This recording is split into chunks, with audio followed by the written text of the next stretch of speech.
اب آگے بڑھیں اور آپ کو بتائیں کہ کراچی میں سعید آباد میں 15 سالہ طلبہ کو گھر میں گھس کر فائرنگ سے قتل کرنے والے ملزم کو پولیس نے واردات کے 3 گھنٹے بعد گرفتار کر لیا گیا ہے۔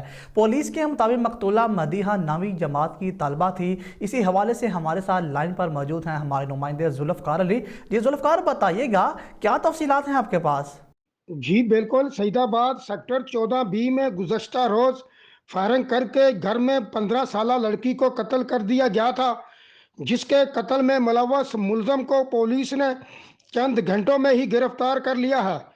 پولیس کے مطابق ملزم حمزہ جو ہے گھر میں اسلحے کے زور پر داخل ہوا اور 9ویں جماعت کی طالبہ مدیحہ کو فائرنگ کر کے قتل کر دیا، اور جب فرار ہو رہا تھا تو مقتولہ کی چھوٹی بہن جو ہے اس نے ملزم کو شناخت کر لیا۔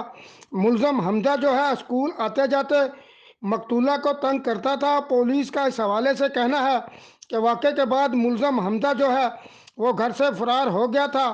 چھاپے کے نتیجے میں اس کے 2 بھائیوں کو حراست میں لیا گیا۔ ان سے پوچھ گچھ کے نتیجے میں مختلف جگہوں پر چھاپے مارے، جس کے بعد ملزم حمزہ جو ہے اس کو گرفتار کر لیا ہے۔ آپ کو بتائیں کہ ملزم کا ایک بھائی قومی رضاکار میں سپاہی بھی ہے۔ جی ٹھیک ہے، بہت شکریہ ذوالفقار تفصیلات سے آگاہ کرنے کے لیے۔ اب تک کے لیے اتنا ہی، مزید خبروں کے لیے دیکھتے رہیے SM نیوز۔